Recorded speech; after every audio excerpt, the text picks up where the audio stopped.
une nouvelle façon de voyager.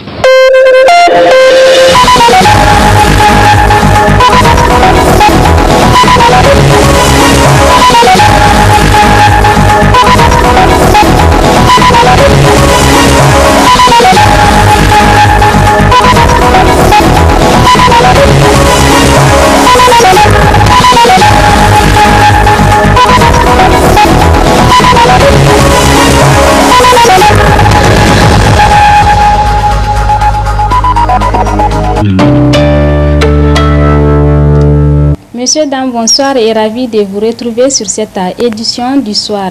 Édition que nous débutons avec le Niger qui célèbre à l'instar du monde entier ce 15 avril 2020 la journée mondiale de l'art. À cette occasion, une de nos équipes s'est intéressée aux métiers d'art au Niger. Il ressort que ces métiers aussi sont frappés de plein fouet par la crise sanitaire du Covid-19 qui sévit partout dans le monde. Le reportage est signé Ralia Sami et Kantama Ibrahima. L'art, c'est une création, un produit né de l'imagination, de la subjectivité de l'artiste. L'art est signifiant. On peut apprendre à l'aimer, à le juger, à le comprendre ou encore à l'interpréter à sa façon. Les métiers d'art offrent une grande diversité et couvrent des univers très variés, allant de la décoration à l'architecture, en passant par la mode, les arts du spectacle, l'industrie ou encore le patrimoine culturel, etc. Célébrer la journée mondiale de l'art, c'est lui porter un nouveau regard sur sa forme pluridimensionnelle, car il y a toujours quelque chose à apprécier dans l'art. Les arts, comme la culture, c'est quelque chose qui nous prend comme ça, souvent sans le savoir. Souvent on entre par hasard, très souvent, particulièrement en Afrique de nos jours. On entre par hasard, mais avec le temps, on finit par choper le virus et puis c'est fini, c'est pour toute la vie. Les artistes sont dans une certaine mesure pris par leur passion et quand ils exercent ce métier, je crois que parce que c'est quelque chose qu'ils aiment, ils sont heureux de le faire. Et si ça coïncide que ce qu'ils font comme œuvre de création artistique et culturelle rencontre l'assentiment du grand nombre du public, la joie, vous voyez bien qu'elle est encore plus grande parce que déjà l'artiste fait une création qu'il aime, qui vient vraiment du fond de lui et que si finalement elle plaît aux gens, vous voyez à quel point il peut être heureux et comblé de faire ce métier. C'est ainsi que l'art est célébré partout dans le monde car il enrichit, il nourrit, il vivifie et fortifie l'artiste. Au Niger, l'artisanat d'art est l'artisanat qui est le plus exporté. Et sinon, c'est l'artisanat qui nous permet de voyager pour aller dans des pays voisins ou bien en Europe ou aux États-Unis pour présenter notre artisanat d'art. Donc je pense que quand vous prenez l'artisanat d'art, c'est surtout l'artisanat qui est, disons, la bijouterie, la maroquinerie et un peu de la décoration.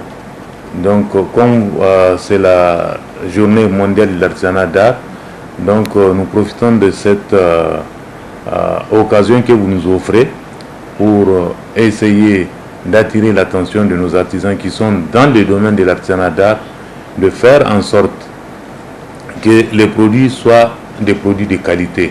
Il faut produire de la qualité, même si cette année, aucun secteur n'est épargné par le coronavirus. Le domaine de l'art a aussi pris un coup. La situation est complètement ralentie. Ça ne va pas sur tous les plans. Physique, moral, économiquement, c'est complètement chuté, quoi. Donc, ça concerne tout le monde, hein. C'est pas tout simplement notre secteur, c'est une crise mondiale. Donc, on demande simplement à Dieu. C'est la bonne réponse que je vous donne par rapport à cette situation. Avec la sensibilisation que nous sommes en train de faire, de trop à travers, je pense qu'on a commencé à attirer l'attention de notre population, à consommer local. Et effectivement, ça va, les 2 dernières années, je pense que ça va, quoi. L'on retiendra ainsi que l'art est essentiel dans la vie humaine et être artiste est un cadeau du ciel qui n'est pas donné à tout le monde et qu'on ne peut ni refuser ni retourner. On recense d'ailleurs près de 198 métiers d'art répartis dans plusieurs spécialités à travers le monde. La suite de cette édition avec le Conseil d'administration du Fonds monétaire international FMI a approuvé un allègement de dette à 25 pays en développement, parmi lesquels figure le Niger, pour permettre à ces pays de mieux gérer la situation de crise sanitaire due au Covid-19. Est-ce là une avancée? L'acteur de la société civile Dambaji Allah répond à cette question. Suivez-le. Quand on parle d'allègement, il faut que ça soit clair. De quelles conditions? Quelles sont les conditions prévues pour faire l'allègement? Et l'allègement en tant que tel, est-ce que c'est à hauteur d'un pourcentage que l'allègement a été fait? Ou bien l'allègement au propre sens du terme qui est un report? Donc il ne faut pas qu'on frotte trop les mains pour croire que voilà, les anciens internationaux du Bretton Woods ont accompagné les pays africains pour faire ce combat contre Covid-19. Il faut que les Africains comprennent que ce combat-là, il doit être un combat réel pour nous-mêmes. On doit considérer nos propres efforts, on doit accepter le principe que c'est à nous de faire notre propre combat, qu'on ne se croit pas que quelqu'un va venir nous alléger la tâche dans ce combat. Ce combat-là, il faut que les uns et les autres comprennent. Les dirigeants comme le peuple africain, voire même le peuple nigérien, que ces gens-là ne sont pas là pour vous aider à pouvoir sortir du carcan dont ils savent eux-mêmes, ils sont en train de payer par rapport à cet état de fait, par rapport à cette maladie. Est-ce qu'ils ont le temps de songer à vous alors qu'ils sont plus victimes que vous autres? Donc il faut qu'on fasse extrêmement attention. En écoutant cela, les gens frottaient les mains comme si c'était de l'argent qui vont tomber dans les différents pays, plus précisément au Niger, et qu'on va nous servir tout ce qu'on veut par rapport à ce combat. Et au risque, en se trompant, on risque de nous opposer entre nous, c'est-à-dire nous opposer entre nous et ceux qui gouvernent. En réalité, ce n'est pas de l'argent cash que ce fonds-là va mettre à la disposition de ces pays africains, plus précisément à la disposition du Niger. C'est, comme l'a dit, un allègement des dettes. C'est comme vous et moi, dans tous les cas, il y a dette entre nous. Et arrivé à un moment, je constate que vous êtes de l'incapacité de pouvoir honorer votre engagement vis-à-vis de moi. Je peux vous dire, face à ces difficultés que vous avez, donc je sais que quel que soit Alpha, il faut que ça existe pour que vous me payiez. Et je constate que vous n'avez aucune chance parce que ce que vous mobilisez pour faire les petites actions au nom de votre pays, ils sont remises en cause grâce à cette pandémie. Je dis, bon, dans ce cas, je reporte le paiement ou j'allège un peu la dette dans le sens où, quand tu auras les moyens, tu vas revenir me payer. C'est comme rien n'a été fait. C'est comme si rien n'a été fait. Dans ce cas d'espèce, il ne faut pas que les Nigériens dansent et croient que ces Européens vont leur envoyer de l'argent et ils vont faire la fête comme ils veulent et qu'ils vont continuer à mourir en voyant leurs concitoyens en train de mourir et ils vont vous aider. Vous êtes plus que qui? Ils ne vont pas vous aimer plus que leurs concitoyens. Donc il faut qu'on ait la tête sur nos épaules. Il faut qu'on ait la tête sur nos coups. Cet allègement, ça n'a rien à voir à pouvoir créer une condition à ce qu'il y ait un boom économique pour nos pays. Si la pandémie du coronavirus mine tous les secteurs de l'économie à tous les niveaux, ceux qui s'adonnent à la location des chaises et des bâches ne sont pas épargnés. Constat dans ce reportage signé Amadou Harouna et Ibrahima Kantama. Les chaises et les bâches font partie de toute notre vie quotidienne. Qu'il s'agisse des cérémonies de mariage, baptême ou en cas de décès, ils sont indispensables pour nous offrir des sièges pour nous asseoir et de l'ombre nous protégeant contre le soleil et la chaleur. Aujourd'hui, avec la pandémie du coronavirus, le secteur de location des chaises et des bâches est en panne. Les affaires ne marchent pas. On le constater depuis un certain temps, presque un mois. Nous sommes là assises. La loi a été instaurée. Donc c'est la loi. On fait avec. Nous avons plus de 30 agents, je veux dire employés, qui travaillent pour nous, que eux, à la fin du mois, ils ne regardent pas la loi, hein, et ils voient seulement leur salaire. Donc, depuis l'instauration de cette loi, nous sommes là, les activités, ça ne marche même pas, je vais dire. Donc, on est là. Avant, pendant les week-ends, on fait sortir jusqu'à 4000 chaises. Je veux dire les week-ends, samedi et dimanche. Donc maintenant, depuis l'instauration de cette loi, ou bien je veux dire depuis l'avènement de cette pandémie qui a touché le monde entier, nous avons arrêté tout. Parce que le gouvernement a ordonné de ne pas se réunir plus de 50 personnes. Donc certains clients viennent, ils exigent qu'on leur donne, non, il n'y a pas de problème. Mais comme c'est la loi, nous ne pouvons pas franchir ce que la loi a décidé. Donc on a respecté la loi. Mais quand même, l'appel que je veux faire aux autorités actuelles, que revoir notre cas, vraiment, parce que ça ne va pas. Les agents, et ils visent leur salaire. Parce que d'autres n'ont jamais même été à l'école et ils ne savent pas c'est quoi même Covid-19. Quand on leur parle même d'une pandémie, ils disent qu'ils n'ont jamais entendu parler, ils ne savent même pas ce que ça veut dire. Vous avez compris, non? Donc c'est ça seulement qui nous préoccupe tellement la tête. Donc maintenant, si le gouvernement peut faire quelque chose pour nous, à notre niveau, vraiment c'est très très important pour nous. Ça va nous avantager. Bon, les dispositions qu'on a prises, on ne fait que les sensibiliser, de comprendre davantage que cette crise, ce n'est pas à notre niveau seulement, c'est une crise internationale qui a touché le monde entier. Il a ralenti toutes les activités, je veux dire, entières. Donc, on aimerait les regarder pour qu'ils ne vont pas qu'ils vont se décourager pour dire ah l'année prochaine ou bien après cette crise, ils ne vont pas travailler avec nous. Vous voyez, non? Comme vous le constatez aussi, voilà les voitures qui sont garées. Souvent, nous avons des clients qui sont fidèles à nous. Ils ont des besoins. Supposons si la personne a eu décès, on est obligé de lui honorer. Donc, on lui donne 30 chaises, souvent 40. Juste pour ne pas qu'il se décourage ou bien pour ne pas qu'il nous fuit. Parce qu'on a besoin d'eux, toujours, pour qu'ils restent fidèles à nous. Donc, vous voyez, ce déplacement, nous, on fait ça gratuitement. On met le carburant, on t'amène les choses et on parle les ramener encore. La pandémie du coronavirus, avec les mesures préventives limitant les attroupements à 50 personnes, met en difficulté la location des chaises et des bâches.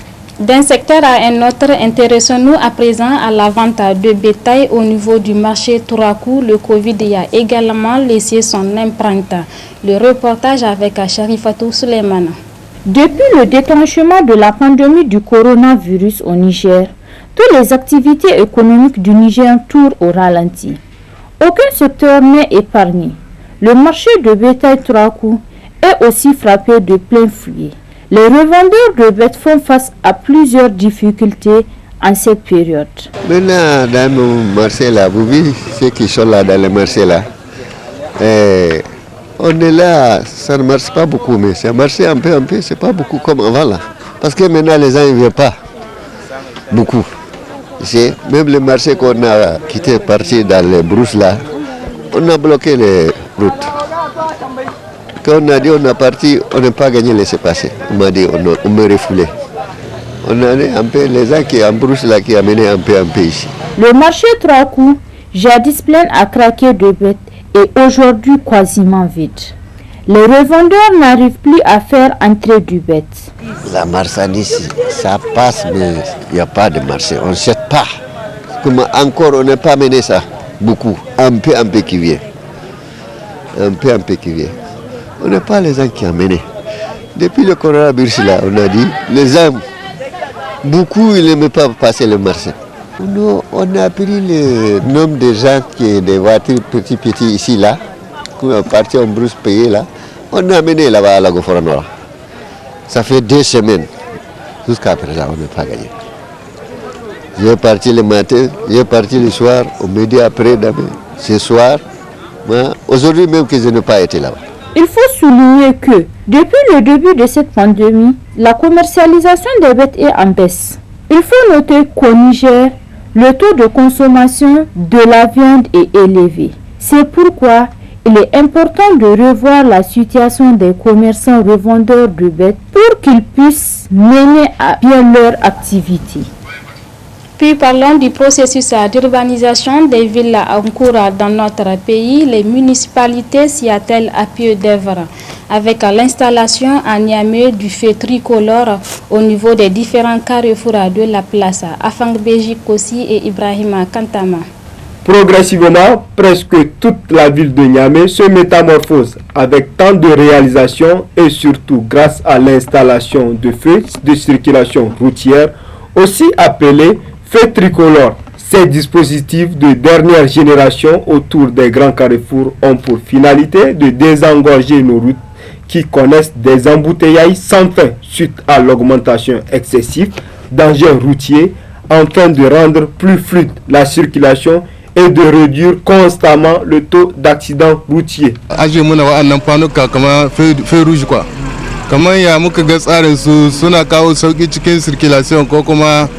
Vraiment, ces installations de panneaux de régulation de circulation sur nos routes sont les bienvenues et sont aussi à saluer. Elle permettra de mieux assainir nos routes et d'éviter les embouteillages. L'appel que j'ai à lancer à tous les conducteurs est de respecter les signalisations de feux optiques, quel que soit où nous allons, ou nos urgences dans nos déplacements. Le respect du code de la route et des consignes permettra de réduire le taux des accidents. Et avec ces installations, même à l'absence des policiers, je pense que les conducteurs n'auront pas assez de soucis.